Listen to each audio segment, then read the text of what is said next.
Si Lord talagang sinamahan kami at talagang binuhos niya ang kanyang Holy Spirit, bumukha ang langit.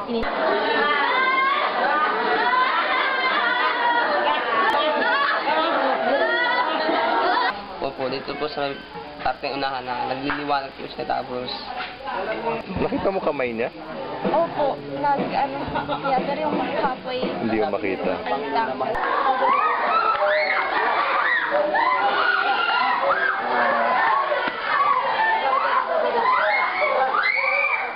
Sinasayaw talaga ako ni Jesus kagabi. Nakita mo siya?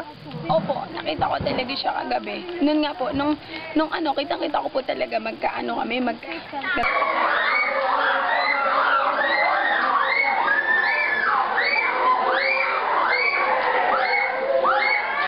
Opo, nakita ko po ay parang hagdan na at nagliliwanag po dun sa may dulo.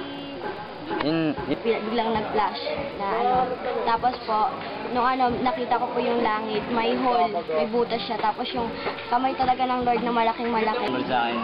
Tapos yun, panayang niyayakap ko ng Lord, sinasal niya ako, paikot-ikot ako, tapos... Kahit gaano, kalaki yung kasalanan mo, kahit yung laki ng earth. Basta maggaling loob ka sa Panginoon at tatanggapin ka niya.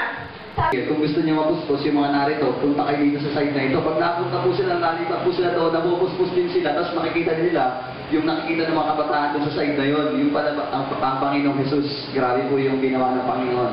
Kasi lahat sila, hindi lang isa nakakita kay Jesus Christ, lahat po nung natin sa side na yun, nakita sa Jesus Christ.